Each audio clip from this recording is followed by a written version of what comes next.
कि नरेंद्र मोदी की सरकार में आप मुझे ये गिनाइए 6 साल के अंदर कितनी यूनिवर्सिटी बनी है, कितने कॉलेज बने हैं और कितनी बहन बेटियों को इंसाफ मिला है। कुलदीप सिंह सेंगर, आसाराम, राम रहीम को क्यों नहीं टंगाते फांसी पे? फिर कहूँगा मैं, हाँ, मोदी सरकार के 6 साल और बेमिसाल। भाजपा के अंदर 6 साल के अंदर इन्होंने क्या करा?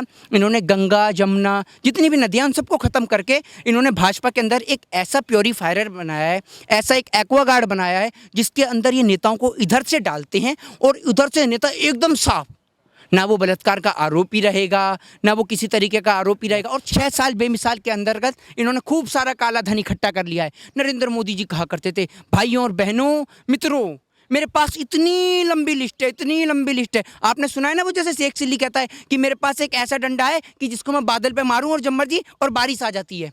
ये उसी तरीके का जुमला है जिस तरीके का जुमला नरेंद्र मोदी जी देते हैं कि मेरे पास इतनी लंबी, वो पता नहीं कितनी लंबी लिस्ट है जो उनसे खिंची नहीं रही अब तक। 6 साल पूरे हो गए पर वो लिस्ट ही नहीं निकली अब तक।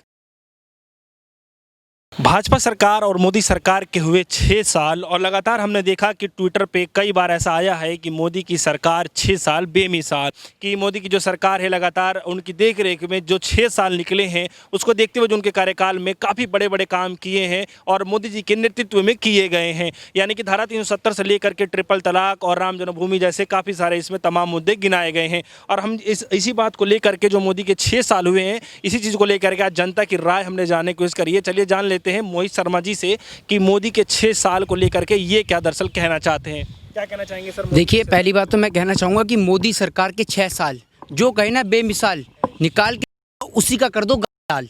सबसे पहले तो आप एक बात बताइए, आपने बहुत अच्छे अच्छे काम गिनाए भी। धारा 370 सबसे पहला काम। आप एक बात बताइए, धारा 370 हटने के बाद क्या जम्मू कश्मीर के अंदर अटैक नहीं हो रहे? क्या जम्मू कश्मीर के अंदर आज भी इस देश के जवान नहीं मर रहे? अगर इस देश की रियलिटी दिखाई जाए ना तो आपको पता चल जाएगा। फिर आपने गिनाया राम जन्मभूमि का। राम जन्मभूमि का काम इसने करा है, नरेंद्र मोदी की सरकार ने कराई है, इस देश के कोर्ट ने करा है। अगर राम जन्मभूमि का काम नरेंद्र मोदी की सरकार करती तो पार्लियामेंट से करती और पूर्ण बहुमत के साथ करती। वो तो हिंदुत्व के नाम पे इस देश के ट्रिपल तलाक का मामला तो सॉल्व करा। वाह, वो वाला हिसाब है कि घर में नहीं खाने को चली अम्मा भुनाने को। जो खुद अपने घर परिवार से आया, अपनी घरवाली को छोड़ के आया, आप उसके लिए कह रहे हैं ट्रिपल तलाक हैं? आप एक बात बताइए, ट्रिपल तलाक के बाद भी कानून की कितनी तौहीन की गई? आपको लगता है कानून का पालन होता है इस देश के अंदर? अगर कानून का पालन होता तो मैं आपको गिना दूं, एक बार फ्लैशबैक में लेके जाना चाहूँगा। जब इस देश के अंदर ऑड इवन लगता है तो भाजपा के नेता गाड़ी लेके निकलते हैं, ऑड के दिन इवन नंबर की गाड़ी लेके निकलते हैं, ठीक है। उसके बाद आप आ जाइए, आप तुरंत इसमें आ जाइए और अब देखिए मनोज तिवारी जी को लॉकडाउन है समझ देश में, मजदूरों को पैदल नहीं निकलने जाने दिया जा रहा, वो जनाब चलते हैं बैट उठाकर सीधा खेलने के लिए क्रिकेट। तो आप क्या समझ रहे हैं कानून व्यवस्था? इनों के नेता कथूरिया जैसे नेता, बलात्कारी कुलदीप सिंह सेंगर जैसे नेता, जो इनका आंदोलन है बेटी बचाओ बेटी पढ़ाओ, ये उसकी धज्जियाँ उड़ाते हैं। तो आप ये बताइए ना कि नरेंद्र मोदी की सरकार में आप मुझे ये गिनाइए 6 साल के अंदर कितनी यूनिवर्सिटी बनी है, कितने कॉलेज बने हैं और कितनी बहन बेटियों को इंसाफ मिला है। कुलदीप सिंह सेंगर, आसाराम, राम रहीम को क्यों नहीं टंगाते फांसी पे? फिर कहूँगा मैं, हाँ, मोदी सरकार के 6 साल और बेमिसाल।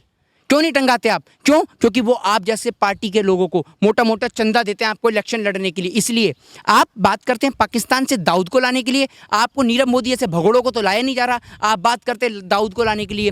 माना कि लॉकडाउन चल रहा है, नीरव मोदी पैदल आ रहे होंगे, पर मोदी जी कब तक आएंगे वो पैदल?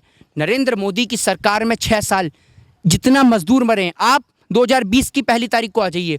पहली तारीख को गैस सिलेंडर के दाम बढ़े, इस देश की जनता इंडिया गेट पे प्रदर्शन कर रही थी, प्रोटेस्ट कर रही थी। आप कैसे कह सकते हैं कि 6 साल बेमिसाल? 2020 पूरा लोगों ने घर के अंदर बिता दिया, उनके पास खाने को रोटी नहीं है, तन पे कपड़ा नहीं है और आप कहते हैं बेमिसाल।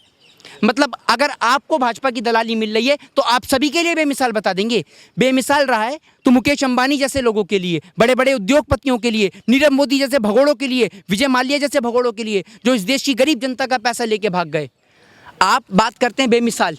नोटबंदी के अंदर जानते हैं कितने लोग मर गए हैं? नोटबंदी की लाइन के अंदर लोग मर गए, अपने पैसे के लिए मर गए। उस बाप से जाके पूछिए जिसने अपनी बेटी के लिए शादी के लिए सपनों को सजा के रखा था, उसके सपने सारे चूर चूर हो गए। वो बेटा, वो बाप, उससे जाके पूछिए कि नोटबंदी क्या होती है। आपने तो कह दिया, आप तो आ जाते हैं टेलीविजन पर आकर और बखूबी कह देते हैं, भाइयों और बहनों, मित्रों, कल रात 12 बजे से 500 और 1000 के सभी नोट अमान्य हो जाएंगे। आप तो इतना कह के अपने घर चले जाते हैं। उसके बाद जाके आप उस बाप से पूछिए जिसने लाखों रुपया इकट्ठा कर रखा अपनी बेटी की शादी के लिए। उस किसान से जाके पूछिए जिसके किसान के पास अगर फसल का पैसा आया हुआ है, वो उस फसल के पैसे को कहाँ इस्तेमाल करेगा। कुछ तो कार्य किया होगा इन 6 सालों के अंदर में। कराए, क्यों नहीं करा। बड़े बड़े घोटाले आप देख लीजिए, आप ये देख लीजिए, बड़े बड़े इनके उद्योगपति जो मित्र हैं उनको फ़ायदा पहुंचाया है। और सबसे बड़ा काम जो इन्होंने करा है, कुलदीप सिंह सेंगर जैसे लोग, इनको फांसी पे नहीं लटकाया, इनसे लाखों करोड़ों रुपए अपने चंदे के लिए इकट्ठा कर लिया। और सबसे बड़ी जो इनकी उपलब्धि है भैया, ये तो कोरोना है। कोरोना के समय में जो बंदा, जो व्यक्ति, जो पार्टी, आप समझ सकते हैं, पीपी किट का घोटाला कर सकती है, जिनके नेता मास्क का घोटाला कर सकते हैं, जिनके नेता, आप ये सोचिए, वो कह सकते हैं मेरी जान को खतरा है, जिनके नेताओं के राज में ब्लड सैंपल सुरक्षित नहीं है। तो ये उपलब्धि है भैया, ये उपलब्धि है भाजपा सरकार की। मोदी जी अपने पत्र में ये लिखते हैं कि हमने पे खड़ा हो और होना ही पड़ेगा अपने पैरों पे खड़ा। तो आपको किस तरीके से लगता है कि जो देश का जो मजदूर है, जो गरीब तबके के लोग हैं, वो अपने पैरों पे इतना खड़ा हो गया है कि वो घर तक जाने के लिए मजबूर हो चुका है? इसको आप किस तरीके से समझते हैं? देखिए, नरेंद्र मोदी जी ने कहा है अपने पैरों पे खड़े हो जाओ और पैरों पे खड़े होकर इस देश से कहीं और निकलने की कोशिश कर लो आप। क्योंकि मैं आपको बता दूं कि आपने इस देश के अंदर कुछ छोड़ ही नहीं रहे हैं, सारी संपत्ति को बेचने में लग रहे हैं। अब आप देखिए जिस तरीके से इन्होंने कोरोना जैसी महामारी के अंदर इस देश की जनता को जैसे पागल बनाया, अंधभक्ति का तो भैया मैं आपको क्या बताऊं। हाँ, एक काम बहुत बढ़िया हुआ, 6 साल के अंदर अंधभक्त इतने पैदा हो गए इस देश के अंदर, जिन्हें इस देश की जीडीपी नहीं दिख रही, इकोनॉमी नहीं दिख रही, उन्हें सिर्फ अंधभक्ति नज़र आ रही है। अंधभक्ति का इलाज कोई नहीं है। अंधभक्त ऐसे हो चुके हैं कि भैया अगर उनसे आप जाके कह दो ना जरा सा कि देश की स्थिति खराब हो रही है, तो उन्हें इनसे कुछ मतलब नहीं है। अंधभक्ति में वो पूरी तरीके से चूरम चूर हो चुके हैं। और नरेंद्र मोदी जी ने जो सिर्फ एक बहुत अच्छा काम करा है, और मैं उसकी प्रशंसा करूंगा उनकी, जो उन्होंने कर दिया इस देश को बांटने का प्रयास, जो काम अंग्रेज नहीं कर पाए थे, divide and rule, Narendra Modi और उसकी सरकार के और उसकी गैंग के लोगों ने बखूबी इस काम को पूरा करा है। डिवाइड एंड रूल, हिंदू मुस्लिम के नाम पे लोगों को खूब गुमराह करा और खूब लोगों को मरवाया है। मोहित शर्मा जी, एक सवाल है कि पीएम केयर फंड को लेकर के एक आरटीआई के दौर में ये जवाब आया है कि उसका कोई जवाब नहीं ले सकता है, कोई उसका मांग नहीं सकता विवरण, क्योंकि वो एक गवर्नमेंट की अथॉरिटी के अंदर में आता नहीं है, इसलिए नहीं मांग सकते, ऐसा लिखा गया है एक सरकारी तौर पे जब आरटीआई लगाई गई थी। इसको लेकर आप कैसे देखते हैं? क्यों नहीं मांग सकते? आप एक बात बताइए, इस देश का एक झाड़ू से पोछा लगाने वाला एक गरीब मजदूर अगर पीएम केयर फंड में 10 रुपये डाल दे तो आप बड़ी जल्दी ले लेते हैं। आप उससे ये नहीं पूछते कि भैया तू 10 रुपये दे रहा है, तेरे पे खाने के लिए रोटी है या नहीं है। और जब वही मजदूर आपसे हिसाब मांग रहा है उस पैसे का, तो आप हिसाब क्यों नहीं देंगे? आप होते कौन है मना करने वाले? और आपको मैं बता दूं, पीएम केयर फंड में जो भी पैसा आता है उसका हिसाब और हक है हमारा कि हम उसका हिसाब देखें। 6 साल बेमिसाल आप किसे कहेंगे? यही तो 6 साल बेमिसाल। पार्टी के लिए पैसा आ गया, इतना पैसा आ गया कि कहीं इनको कोई मेहनत करने की ज़रूरत नहीं है। जहां भी दूसरी पार्टी की सरकार बन जाए, वहीं 6 साल बेमिसाल में इकट्ठा करा हुआ लाखों करोड़ों रुपया, ब्लैक मनी जिसे बोलते हैं, काला धन, उसको लेकर ये पहुंच गए और मंत्रियों की खरीद फरोख्त का धंधा शुरू कर दिया। 6 साल बेमिसाल के अंतर्गत इन्होंने खूब सारा काला धन इकट्ठा कर लिया है। नरेंद्र मोदी जी कहा करते थे, भाइयों और बहनों, मित्रों, मेरे पास इतनी लंबी लिस्ट है, इतनी लंबी लिस्ट है। आपने सुना है ना वो जैसे शेख चिल्ली कहता है कि मेरे पास एक ऐसा डंडा है कि जिसको मैं बादल पे मारूं और जब मर्जी और बारिश आ जाती है। ये उसी तरीके का जुमला है जिस तरीके का जुमला नरेंद्र मोदी जी देते हैं कि मेरे पास इतनी लंबी, वो पता नहीं कितनी लंबी लिस्ट है जो उनसे खींची नहीं रही अब तक। 6 साल पूरे हो गए पर वो लिस्ट ही नहीं निकली अब तक, जिसमें काले धन के लिए लोगों का नाम लिखा हुआ था। क्योंकि नाम जो लिखा हुआ था उसके अंदर नाम लिखा हुआ था ऐसे लोगों को जो शारदा चिटफंड घोटाले के आरोपी थे, जिन्हों को भाजपा ज्वाइन करा दी।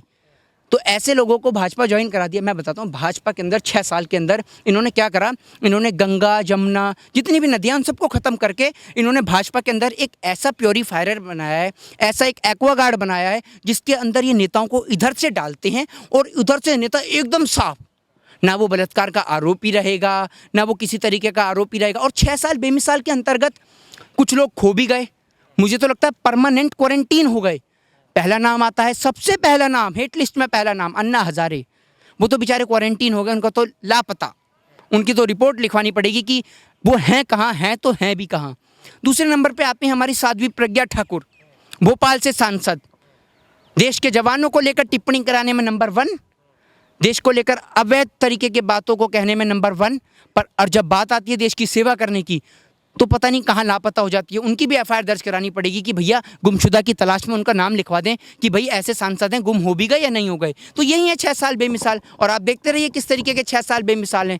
अगर इस तरीके के 6 साल बेमिसाल, तो मैं आपको बता रहा हूँ आने वाले 6 साल में इस देश की जनता मर जाएगी और पर नरेंद्र मोदी सरकार को वोट नहीं देगी।